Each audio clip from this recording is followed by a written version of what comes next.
नमस्कार, बहुत स्वागत है आप सभी का सच में धड़क में। मैं हूं आपके साथ ऋचा सिंह। हिंदी पट्टी के राज्यों में हार के बाद क्या है गठबंधन अलायंस का भविष्य?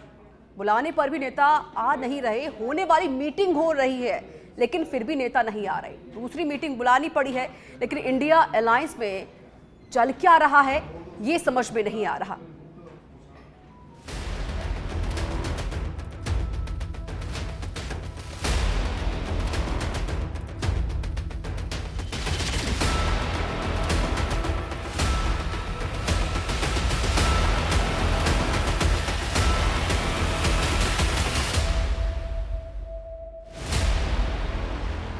पांच राज्यों के चुनावों के नतीजे आए। भाजपा ने हिंदी पट्टी के तीनों राज्यों में सरकार बना ली और भाजपा का मुकाबला करने के लिए बनाए गए इंडिया अलायंस का क्या हुआ, ये बड़ा सवाल है।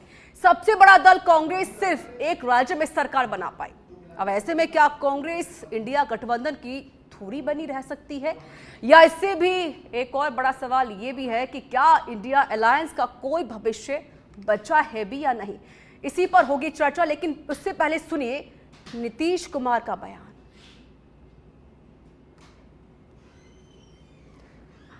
तो देखिए, जिस तरीके से इंडिया अलायंस में जो रार है वो यहां पर देखी जा रही है। आपने अलग अलग बयान यहां पर भी सुने होंगे। नीतीश कुमार ने भी ये कहा कि भाई जब हमने उनको बुलाया तो वो हमारे पास नहीं आए, और जब वो हमको बुला रहे हैं तो मुश्किलें खड़ी हैं। एक तरफ अखिलेश यादव मना कर देते हैं, ममता बनर्जी कहती है कि भाई मुझे तो कोई जानकारी ही नहीं है कि कोई बैठक भी होने वाली है। हालांकि 6 तारीख को बैठक होने वाली थी लेकिन उसको फिर टाल दिया गया। और इसके बाद यहाँ पर नीतीश साहब कहते हैं कि जब हम कोशिश करते हैं कि सब एक साथ आ जाए तो कांग्रेस पार्टी किसी और रास्ते से चलती है, वो अपना ही अलग रास्ता चुन लेती है। इसी पर होगी बातचीत। मेरे साथ मेहमान जुड़ चुके, सीधे रुख कर लेते हैं। पहले कांग्रेस से प्रवक्ता है राजकुमार शर्मा। राजकुमार जी, स्वागत है आपका सच में धड़क में। मेरे साथ बाकी और मेहमान भी जुड़ेंगे। इसके अलावा देखिए प्रवक्ता जुड़ चुकी हैं आम आदमी पार्टी से चंद्रमुखी रेवसवाल। चंद्रमुखी जी, आपका भी स्वागत है। सुरेश गर्ग जुड़ चुके हैं मेरे साथ, बीजेपी प्रवक्ता है। सुरेश जी, आपका भी स्वागत है सच में धड़क में। राजकुमार शर्मा जी, पहला सवाल मेरा आपसे ही बनता है। इंडिया अलायंस बनाया गया, आपने सोचा कि भाई एनडीए से लड़ाई करेंगे, 24 का चुनाव जीत जाएंगे। जब बार बार आपको कहा जा रहा था, नीतीश साहब आपसे बार बार कह रहे थे कि भाई आ जाइए, बैठक कर लीजिए, मीटिंग कर लीजिए। 3 दौर की मीटिंग आपकी हुई, पटना में हुई, बैंगलोर में हुई, मुंबई में हुई, और 6 तारीख को मीटिंग आपकी दिल्ली में होनी थी। लेकिन सभी नेताओं ने जो भी एक्सक्यूज दिए वो आप सभी को पता है। ये जो तालमेल की कमी महसूस हो रही है, क्यों है ये? क्या आप लोगों के अंदर एकता नहीं बन पा रही है? अगर ये रार ऐसे ही बनेगी तो कैसे 24 का चुनाव जीत पाएंगे आप लोग? देखिए ऋचा जी, तालमेल तो बैठा हुआ है, कम्युनिकेशन थोड़ा सा गैप हो गया है। सारी 26 की 26 पार्टियों से बनके जो इंडिया गठबंधन बना है, इन सब का टारगेट है 2024 के अंदर भारतीय जनता पार्टी को पटक नहीं देना। सभी का टारगेट है भारतीय जनता पार्टी को सत्ता से बाहर करना।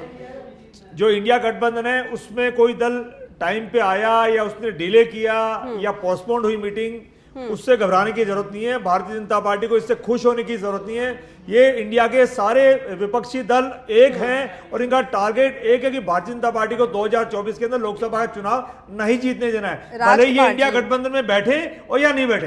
राजकुमार जी, इस बात पे तो वाकई में हंसी आती है। और जो छोटे छोटे बच्चे होते हैं, ट्विंकल ट्विंकल लिटिल स्टार, वो भी यही बात कहते हैं कि भाई ये इंडिया अलायंस ज्यादा देर टिकने वाला नहीं है। एक बात बताएं, आपकी कल मीटिंग होने वाली थी और ममता बनर्जी को इसका कोई पता नहीं है कि भाई मीटिंग होने वाली, उन्हें कोई इनवाइट नहीं किया गया?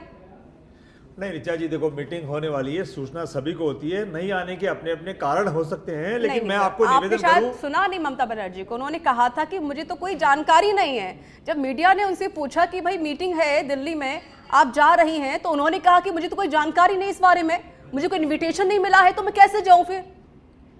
ऋचा जी, उनके बयान के बारे में तो वही कह सकती हैं, लेकिन मैं इतना जरूर कह सकता हूं कि एनडीए के खिलाफ जितने भी राजनीतिक दल देश में काम कर रहे हैं, उन सब का टारगेट भारतीय जनता पार्टी से बना हुआ जो एनडीए गठबंधन है उसको 2024 के अंदर पटक नहीं देना है। भले वो इंडिया गठबंधन की मीटिंग में जो निर्धारित की जाती है उसमें आए या नहीं आए या डिले करें, वो एक अलग बात है, लेकिन टारगेट ये है कि भारतीय जनता पार्टी को सत्ता से बाहर करना है। सर, यही तो दिक्कत है, कांग्रेस पार्टी का टारगेट तो क्लियर नहीं। रुक करते सीधे चंद्रमुखी जी का, आम आदमी पार्टी से प्रवक्ता है। चंद्रमुखी जी, आप इसे कितना मानती हैं? क्योंकि जाहिर है कि जब दिल्ली में बैठक हुई थी, होने वाली थी, उसमें भी कहना कहीं दिक्कतें खड़ी हुई, और जब दिल्ली में जो सीटें हैं लोकसभा की, जब उस पर चर्चा हुई थी तो आम आदमी पार्टी ने कहा था कि कांग्रेस पार्टी जो कह रही है कि हम सारी लोकसभा सीट पर चुनाव हम लड़ेंगे, बंटवारे का जिक्र जब हुआ था तो आम आदमी पार्टी ने भी इसका जिक्र किया था कि कांग्रेस होती कौन है, जब बंटवारा होगा तो बराबरी का बंटवारा होना है।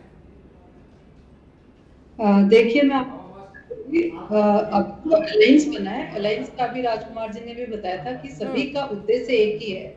2024 के चुनाव में भाजपा को इंडिया गठबंधन की सरकार बनाना है, देश को भाजपा के कुशासन से, तानाशाही शासन से मुक्त करवाना सभी का उद्देश्य है। कल की मीटिंग के बाद 6 तारीख की मीटिंग की, तो मुझे जहां तक जानकारी है, सोशल मीडिया पे कुछ एक फोटोज देखे हैं, खड़गे जी के निवास पे जो मीटिंग हुई उसकी फोटोज हमने देखी है। तो हो सकता है कि 2-4 दिन में प्रेस कॉन्फ्रेंस करके सबके सामने जानकारी है, खुलासा किया जाएगा कि क्या हुआ क्या नहीं हुआ। और रही सीट के बंटवारे की, तो ये पहले भी बता चुके हैं कि स्टेजेज में जो स्ट्रेटेजी बनी है वो डिफरेंट स्टेजेज में होगी और हर किसी को अलग अलग जिम्मेदारी दी जाएगी। तो जो सीट के बंटवारे की जिम्मेदारी जिस स्टेज में होनी है और जिसको दी जाएगी वो कमेटी उस पर डिसाइड करेगी और सभी उसमें मुझे लगता है सहमत होंगे। पहले ये था कि गठबंधन बन नहीं सकता, बन गया तो ये था कि मीटिंग नहीं हो सकती। चंद्रमुखी जी, आप कुछ और कहती हैं, आपके नेता कुछ और कहते हैं। ये केजरीवाल का बयान, दिल्ली के मुखिया हैं, आपके सुप्रीमो भी हैं, उन्होंने कहा कि कांग्रेस पार्टी जिस हिसाब से अपना तेवर दिखा रही है उससे लगता नहीं कि इंडिया अलायंस चल पाएगा। और दूसरा, मध्य प्रदेश, राजस्थान और छत्तीसगढ़ में आप कांग्रेस के खिलाफ लड़े हैं, ये शायद भूल रहे हैं आप लोग। देखिए, ये बात मुझे लगता है कि किसी से छुपी हुई नहीं है, जग जाहिर है, सबने देखा है कि जिस तरीके से जो चुनाव लड़ा गया, क्या राजस्थान में हमारे पास संगठन की कमी थी या नेताओं की कमी थी? हम चाहते तो 200 सीट पे कैंडिडेट उतार सकते थे। 4 महीने पहले हमने मात्र 1.5 महीने में 11,000 लोगों का संगठन शपथ दिलवा के तैयार कर दिया था। लेकिन ये एक इसी स्ट्रेटेजी का हिस्सा था जो अभी उसे, ये कौन सी स्ट्रैटेजी है चंद्रमुखी जी? कौन सी स्ट्रैटेजी आप लोगों की समझ में नहीं आ रहा सर। मैम सच्ची में, बाकी मैम सच कह रहे हैं आपसे, ठीक है। चंद्रमुखी जी, आपसे इस बातों से पूरी जनता परेशान है क्योंकि आपके बयान अलग अलग आते हैं, आप लोग एकता नहीं दिखा पा रहे हैं। यहाँ पर रुक करते सी सुरेश गर्ग जी का।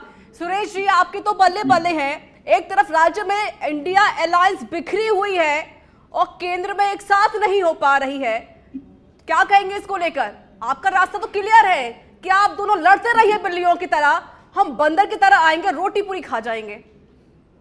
देखिए ऋचा जी, ये घमंडिया गठबंधन है। घोटालेबाज अलग अलग तरीके के जिन्होंने घोटाले किए हैं उन लोगों का एक गठबंधन हुआ था, लेकिन वो गठबंधन शुरू से सक्सेसफुल नहीं हुआ। देखिए, आपने नीतीश कुमार जी ने मीटिंग बुलाई थी बिहार के अंदर, तो केजरीवाल जी नाराज होकर चले गए थे प्रेस कॉन्फ्रेंस से पहले। इसी तरीके से बॉम्बे के अंदर मीटिंग बुलाई थी तो नीतीश कुमार जी नाराज होकर चले गए थे। तो आज इनकी स्थिति है कि आपस में इनके सामंजस्य नहीं है। आपस में आप देखिए, ये कह रहे कि साहब हमने तो राजस्थान के अंदर है। भाई, अगर राजस्थान में आपने अलायंस किया था तो फिर आपने अपने कैंडिडेट क्यों खड़े किए थे? 80-85 कैंडिडेट क्यों खड़े किए थे? उनकी तो सबकी जमानतें जब्त हो गई। आप 1% से ज्यादा वोट प्रतिशत राजस्थान के अंदर लेकर नहीं आए, तो आप क्या मतलब क्या साबित करना चाहते हो? कोई इनके सबके अस्तित्व खत्म हो चुके हैं। और ये अब समाजवादी पार्टी का देखो आप किस तरह से अखिलेश जी ने कांग्रेस के ऊपर किस तरह का आरोप लगाया और किस तरह का वो है। तो ये सब जग जाहिर है, कोई गठबंधन नहीं है, केवल ये भ्रष्टाचार। कोई गठबंधन नहीं। बीजेपी का ये बड़ा बयान भी चलकर इंडिया अलायंस का फ्यूचर क्या है, इसको लेकर हम बातचीत कर रहे हैं। राजकुमार शर्मा जी, एक लिस्ट आपको गिना देती हूं मैं, आपसे नाराज कौन कौन है, शायद आप इसको मना मत कीजिएगा, ज्यादा अच्छा रहेगा आपके लिए। अखिलेश यादव, उन्होंने कहा था कि भाई मध्य प्रदेश में हम गठबंधन के तौर पर चुनाव लड़ना चाहते हैं, तो कमलनाथ ने कहा कौन अखिलेश? मतलब आपका अलायंस के नेता इस तरीके से बातें करते हैं, जहां पर आप कहते हैं कि भाई हम लोग एक साथ हैं, वहां पर आप इस तरीके से बयान देते हैं। दूसरा, केजरीवाल ने भी आपके खिलाफ चुनाव लड़ा कई राज्यों में, चाहे वो मध्य प्रदेश हो, राजस्थान हो, छत्तीसगढ़ ही क्यों ना हो। नीतीश साहब नाराज इसलिए कि पार्टी का संयोजक उनको नहीं बनाया गया, और ममता बनर्जी कहती है कि मुझे तो कोई जानकारी नहीं बैठक के बारे में। संजय राउत कहते हैं कांग्रेस का रवैया तो ऐसा है जैसे मानो जमींदार हैं ये लोग, और उमर अब्दुल्ला कहते हैं गठबंधन खत्म नहीं हुआ लेकिन कांग्रेस जरूर फेल हो गई है। आप घिर चुके हैं चारों तरफ से। ऋचा जी, आप जो बयान बता रही हैं वो बयान अपनी जगह ठीक हैं, लेकिन मैं इतना कह सकता हूं कि कांग्रेस पार्टी इंडिया नाम के गठबंधन को लेके आगे चल रही है। सारे दल मिलकर के ये गठबंधन कहां बनाया चल रही है राजकुमार जी, कहां चली? मुझे थोड़ा आप मुझे समझाइए, क्योंकि मैं शायद नहीं समझ पा रही। बच्चे जानती कि आपका इंडिया अलायंस एकदम टूट चुका है। अलग अलग बयान आपके सामने आ रहे हैं, आप सिर्फ दिखाने के लिए सब एक साथ है, फोटो क्लिक करवा लेंगे आप लोग हंसते हुए, लेकिन आपके अंदर जो एक दूरियां हैं वो खत्म नहीं हुई हैं। ऋचा जी निश्चिंत रहें, गठबंधन नहीं टूटा है। गठबंधन का टारगेट भी एक ही है, वही टारगेट है कि जो भारत को तोड़ने वाली भारतीय जनता पार्टी है, एनडीए नाम का जो गठबंधन है, उसका 2024 में साफिया होगा। बिल्कुल पार्टियां साफ करेगी।